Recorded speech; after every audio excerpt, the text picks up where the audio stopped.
So, magandang araw mga kababayan, and this is Divine PH, and ngayon nandito tayo sa Malacanang Palace para po sa pagbubukas ng Tarasa Palasyo. Bali, ito nga po yung ika-4 na gabi na nagsimula ito mga kababayan noong December 16. Sa pagkakaalam ko hanggang December 23 nga po ito, no? So, meron din tayong Misa de Gallo mga kababayan na 4 AM hanggang 5 AM siya, no?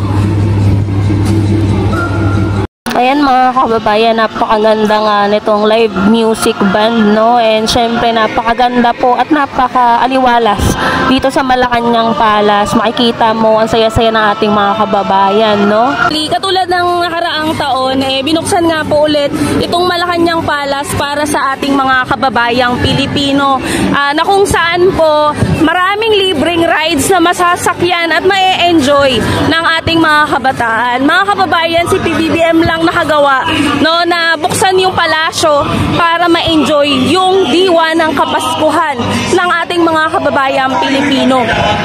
Ayan nga mga kababayan, alam nyo ba itong carousel? Nasakyan ko yan, no, pasasalamat mula sa Pangulo dahil binuksan po yan. Pwede pong sumakay kahit adult dyan, no? So nung binuksan nga yan, naka-experience tayo and medyo maaga tayong dumating at ito nga, dinumog na po ng mga kababayan natin. Damang-dama mo na talaga ang diwa ng Kapaskuhan and makikita mo talaga sa mga mukha ng mga kabataan na na-enjoy po nila itong munting handog ng ating mahal na Pangulong Bongbong Marcos. So ito mga kababayan, pupunta tayo dito sa may food areas. Bali, ito nga pong mga food na ito ay hindi po siya libre mga kababayan. Bali, may mga ilan tayong mga negosyante, no, na kababayan din na nagkaroon ng oportunidad na magbenta nga po or magtinda ng mga specialties nila. So ayan, magta-try tayo dahil itong mga kasama ko ay nagugutom na nga, no. Para ma-enjoy ng mga kabataan, binuksan niya talaga to, no? Para talaga ma-enjoy ng mga Pilipino. Kasi sabi nga ni BBM, itong Malacanang Palace, tahanan po ng bawat Pilipino. Kaya siya binuksan. And maraming tao mga kababayan. Medyo, anong oras na ba ngayon? Well, ngayon 6:36, no? Hanggang mamaya. To, hanggang oras to, di? Mga hanggang 9 ba to? 10, ganun.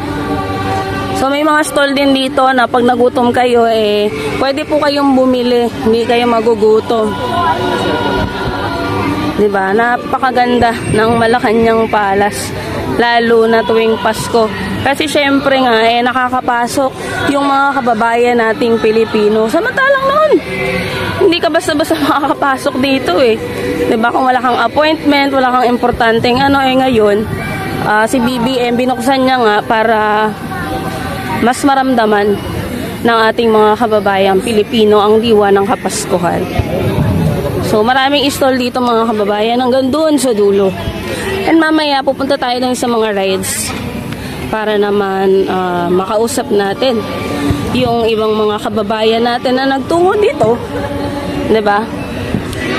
Para mag-enjoy. Mga kababayan, libre po yung mga rides dito. May mga ticket silang binibigay. Kahit ilang rides, pwede mong sakyan. Basta pipila ka, diba? Ayan, maraming mga pagkain din dito, Nagugutom na tong maliit namin, Ano ba yan? Meron dyan? Kung natatandaan nyo, noong December 16, nagaling din tayo dito sa Malacanang para naman po sa pasasalamat ni President Bongbong Marcos sa mga sumusuporta sa kanya, yung mga naniniwala at syempre nagdi-debunk ng mga fake news. So isa tayo sa mga kasama noong time na yon.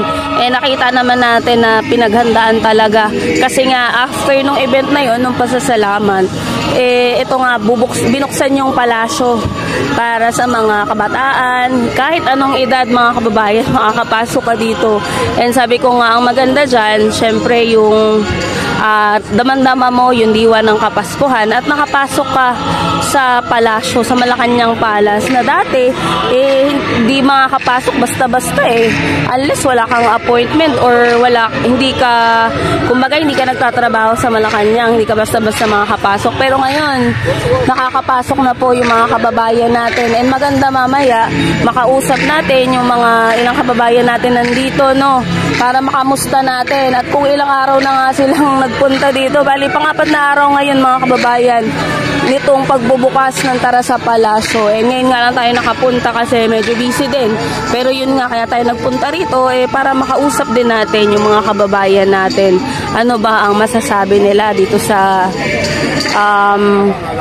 ginawa ng ating mahal na Pangulo para sa ating mga kababayan, 'di ba?